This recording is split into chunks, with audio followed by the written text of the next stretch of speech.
মাহাদি চট্টগ্রাম থেকে বের হবে না, মাহাদি বুয়েট থেকে বের হবে না, বাংলাদেশ থেকেও তো 2-4টা মাহাদি অলরেডি বের হয়ে গেছে, বের হয় নাই? আর মাহাদি আরবি ভাষায় কথা বলবে। কি ভাষায় কথা বলবে? পাঞ্জাবি ভাষায় কথা বলবে না। আমাদের পাঞ্জাব থেকে একটা মাহাদি বের হয়েছিল ইংরেজদের সময়, ব্রিটিশ আমলে। সে বলেছে আমি মাহাদি, আমি ঈসা, নাউজুবিল্লাহ। পরে দাবি করেছে সেই নবী। আর বাংলার মাটিতে এদের দাওয়াত এখন খুব জোরে জোরে চলছে। নাম দিয়েছে আহমেদিয়া মুসলিম জামাআহ, নাম শুনেছেন নাকি? তাদের এই নেতা দাবি করেছিল সে মাহাদি, সেই ঈসা, নাউজুবিল্লাহ। তো মাহাদি আরবি ভাষায় কথা বলবে ভাই, আর মাহাদি হবেন আরব মায়ের সন্তান, পাঞ্জাবি মায়ের সন্তান না। পাঞ্জাবি ভাষায় কথা বলবে না, বাংলা ভাষায় কথা বলবে না। তিনি মদিনা থেকে আসবেন। কোত্থেকে? তিনি দায়িত্ব নিতে চাইবেন না, বরং পালিয়ে আসবেন মক্কায়। মানুষ তাকে জোর করে দায়িত্ব দিবে।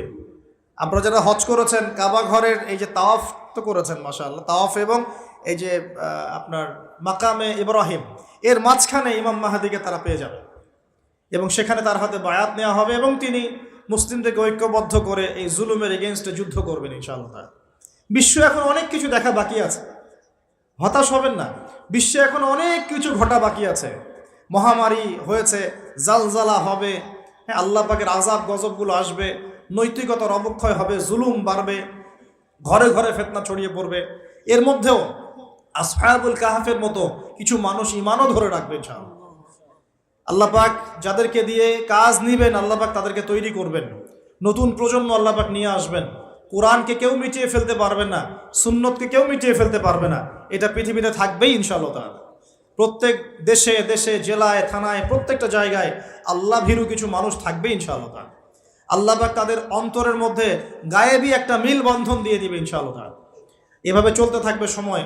যখন ইমামুল মাহদি আসবেন, তখন বিশ্বে যুদ্ধ বিগ্রহ চলতে থাকবে, অনেক ব্যাপক যুদ্ধ চলতে থাকবে। তখন ইমামুল মাহদি মুসলিমদেরকে নিয়ে এই যে জালেম শক্তির বিরুদ্ধে যুদ্ধ করে ওই জায়গা স্বাধীন করবে ইনশাআল্লাহ তাআলা। কিন্তু তারপরেও দাজ্জালকে হত্যা করা যাবে না। দাজ্জাল খুবই শক্তিশালী হবে এবং তার অনুসারীরা হবে প্রচণ্ড শক্তিশালী। তখন আল্লাহ রাব্বুল আলামিন এই মিথ্যা মাসিহকে মেরে ফেলার জন্যে আল্লাহ পাক আসমান থেকে সত্য মাসিহ ঈসা আলাইহিস সালামকে আবার পাঠাবেন। বলেন সুবহানাল্লাহ। আল্লাহ রাব্বুল আলামিন সূরা মাঈদার মধ্যে বলেছেন, তারা তাকে হত্যাও করে নাই, ক্রুশবিদ্ধও করে নাই, বাল রাফাআহু আল্লাহু ইলাইহি, বরং আল্লাহ পাক তাকে তার দিকে উঠিয়ে নিয়েছেন। সুবহানাল্লাহ। তিনি কোথায় আসবেন? তিনি সিরিয়াতে নামবেন। কোথায়? সিরিয়ায়। এই যে টার্কি এবং সিরিয়ার জায়গায় যেখানে ভূমিকম্প হলো, সবাই তুরস্ক নিয়ে অনেক বেশি ব্যস্ত, কিন্তু সিরিয়াতে কিন্তু অনেক ক্ষতি হয়েছে, এদিকে মানুষ দেখছে না। আর সিরিয়ার মানুষদের কি যে দুর্ভোগ, কি যে দুর্দশা, এটা দেখার জন্য শুধু আল্লাহই আছেন, আমরা কেউই নাই। এটা দেখার জন্য শুধু আল্লাহ আছেন, আর কেউ নাই পাশে। এই 12-14 বছরের যুদ্ধ বিগ্রহে যা হয়েছে সিরিয়ার অবস্থা, ওইটাকে খেলার মাঠ পেয়েছে পশ্চিমারা। এই মাঠের মধ্যে তুরস্কও ঢুকে গিয়েছিল, এটাও একটা শাস্তি হতে পারে। ন্যাটোর সাথে ঢুকে সেও এখানে হামলা চালিয়েছে, এটাও হতে পারে, আল্লাহ ভালো জানেন। সিরিয়ার মাজলুম শিশুদেরকে আকাশের নিচে রাত কাটাতে হয়, 3 দিনে একবার খাবার পায় তারা। একই অবস্থা ইয়েমেনেও আছে। ইয়েমেনে যে বলা হয় যে 5 থেকে 6 লক্ষ মানুষ মারা গেছে বিগত গৃহযুদ্ধে 2010 সাল থেকে। আর সেখানে যতজন মানুষ মারা গেছে তার মধ্যে 60% হচ্ছে বাচ্চা। তো এই বাচ্চাদের কি দোষ ছিল? তারা কি জানতো শিয়া কাকে বলে, সুন্নি কাকে বলে? তারা কি জানে দুনিয়া কি, আখেরাত কি? তারা কি জানে কোনটা হক কোনটা বাতিল? তারা তো জানে যে মায়ের বুকের দুধ খেতে হয়, দুধের বাচ্চাগুলো দুধ পায় না, মায়েরা দুধ দিতে পারে না, খাবার নাই, দুর্ভিক্ষ। এই সংকটের জন্য কে দায়ী? আল্লাহ না মানুষ? কে দায়ী? যাহারাল ফাসাদু ফিল বাররি ওয়াল বাহরি বিমা কাসাবাত আইদিন নাস। আল্লাহ পাক বলছেন, জলে স্থলে যে বিপর্যয়গুলো ছড়িয়ে পড়েছে, এগুলো মানুষের হাতের কামাই। কার হাতের কামাই? মানুষের হাতের কামাই। একই অবস্থা ইরাকেও ছিল, মনে আছে? সাদ্দাম হোসেনের কাছে পারমাণবিক অস্ত্র আছে বলে কত নাকি করা হলো, করে লক্ষ লক্ষ মানুষকে মেরে ফেলা হলো। পরে বলল আমরা সরি, আসলে সেখানে কোনো অস্ত্র ছিল না, we are sorry for that. তারা বলে দিল আমরা এর জন্য সরি, ব্যাস লক্ষ লক্ষ মানুষের রক্তের ঋণ শোধ হয়ে গেল। আবু গারিব নামে একটা কারাগার ছিল, এখনো আছে। ওই কারাগারের মধ্যে মুসলিমদেরকে ঢুকিয়ে যে নির্মম নির্যাতন করা হতো আপনারা জানেন না। পাকিস্তানের একজন ডক্টর মহিলা, ওই যে উনি নিউরো মেডিসিন ডক্টর আফিয়া, উনাকে মনে হয় 10 থেকে 12 বছর ধরে ওখানে নির্যাতন করা হয়েছে। আপনার বোনকে যদি একবার কেউ খারাপ নজরে তাকায় আপনার কেমন মনে হয়? আপনার মায়ের দিকে যদি কেউ একবার খারাপ নজরে তাকায়, একটা খারাপ মন্তব্য করে, আপনার কি মনে হয়? আপনার স্ত্রীকে যদি কেউ একটু গায়ে টাচ করে চলে যায়, শ্লীলতাহানি করে, টিস করে, আপনার কি মনে হবে? এরকম লক্ষ লক্ষ বোনদেরকে আমাদেরকে এরকম ধর্ষণ করা হয়েছে দিনের পর দিন। গ্যাং রেপ বলে, গ্যাং রেপ মানে একসাথে 10 জন 12 জন মিলে আমাদের বোনদেরকে ধর্ষণ করেছে। মুসলিমরা তো বললাম না, মুসলিমরা পড়ে আছে ওঠেন বসেন নিয়ে, মজা ট্রল এগুলো নিয়ে। সারা বিশ্বে যা হচ্ছে মুসলিমদের সাথে, যদি আমরা সত্যি জানতাম শান্তিতে ঘুমাতেই পারতাম না, আমাদের ঘুম উড়ে যেত চোখ থেকে। বেশি বললেও সমস্যা, বেশি করলেও সমস্যা, কাকেই বলবো, কে বা বুঝবে? দেখা যায় এমন অনেক সময় হয়েছে, অনেক ভালো ভালো নেতা সমাজে এসেছে, আসার পরে জনগণকে বুঝিয়েছে, জনগণ বলেছে ঠিক আমরা তোমার সাথে আছি। যেই সেই নেতার উপর কোনো বিপদ এসেছে, জনগণ নাই, কাকে নিয়ে কি করবে না, আর কার সামনেই বা কি বলবো? আমাদের প্রত্যেকটা জেলা বলেন, থানা বলেন, দেশ বলেন, আনাচে কানাচে নিবেদিত প্রাণ মুসলিম ভাই তৈরি করতে হবে, যারা কাজের মানুষ, ঝোঁকে চলে না, আবেগে চলে না, ইস্যু পাগল না, আবেগে চলে না, কাজের অ্যাক্টিভ কিছু মানুষ দরকার, যারা শিক্ষিত, এডুকেটেড, যারা পরিস্থিতি বোঝে, যারা হিকমা বোঝে, যারা নিবেদিত প্রাণ, যারা অর্থ কোরবানি করার মানসিকতা রাখে, শিক্ষা প্রতিষ্ঠান গড়ে তোলে, সোশ্যাল ওয়ার্ক করে, একটা জনসংযোগ যারা গঠন করতে পারে, এমন কিছু মানুষ আর নেতা আল্লাহ আমাদেরকে দান করুন বলে আমি। এভাবে একদিনের মাহফিল বলেন আর ওই ইস্যু পাগল কোন ইস্যু নিয়ে লাফালাফি করে উম্মার বিজয় হবে না। আমাদের সবাইকে যার যার জায়গা থেকে কনস্ট্রাকটিভ কাজ করতে হবে, সবাইকে এফোর্ট দিতে হবে। শুধু একজন দায়ীর দায়িত্ব না, একজন আলেমের দায়িত্ব না, আপনারও দায়িত্ব আছে। তো আপনার দায়িত্বটা আপনি ঠিক মতো পালন করেন না কেন? নামাজ আপনার দায়িত্ব, কোরআন তেলাওয়াত করা শেখা আপনার দায়িত্ব, দিনের জ্ঞান শেখা আপনার দায়িত্ব, জ্ঞান প্রচার করা আপনার দায়িত্ব, আদর্শ পরিবারটা গড়া আপনার দায়িত্ব, হালাল খাওয়া আপনার দায়িত্ব, উম্মাকে নিয়ে ফিকির করা তো আপনারও দায়িত্ব। উম্মা কি শুধু আমার, আপনার নয়? উম্মা কি শুধু আলেমদের, আপনাদের নয়? তাহলে আমরা কি সবাই শুধু কয়েকজন মানুষের ঘাড়ে দায়িত্ব চাপিয়ে দিয়ে চলে যাব? এই সমস্যা হচ্ছে আমাদের সমাজে। বিশ্বাস করেন, যদি সবাই একসাথে ঐক্যবদ্ধভাবে ঈমান ধরে রাখতে পারতাম, কোনোদিনও কোনো জালেমের সামনে আমাদেরকে মাথা নত করতে হতো। আমাদের মধ্যে ঐক্য নাই, তো বাস্তবতা হচ্ছে এটা, আমাদের মধ্যে কোনো ঐক্য নাই। যেটা আছে সেটা প্রয়োজনের তুলনায় নিতান্তই অল্প। এক ভাইকে মারলে আরেক ভাই মিষ্টি বিতরণ করে, একজনের উপর জুলুম আসলে আরেকজন খুশি হয়, মিলাদ দেয়।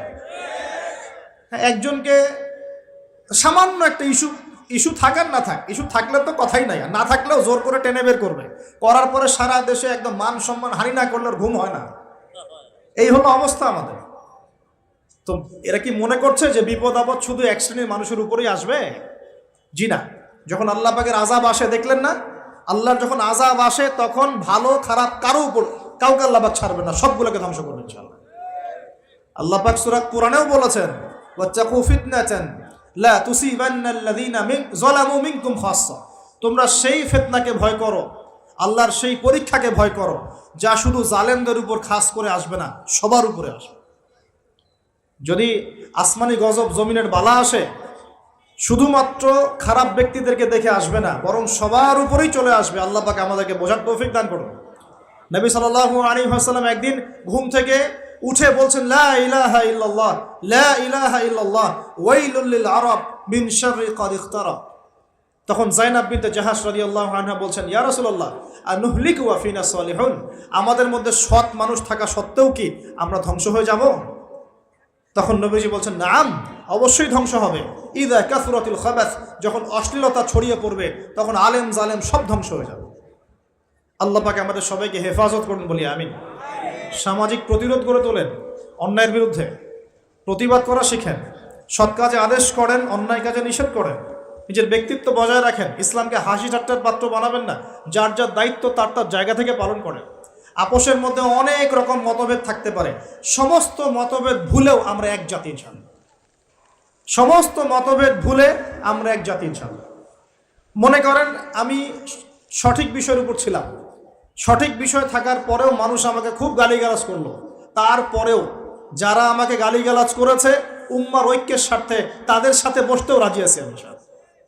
এরকম মানসিকতা থাকতে হবে।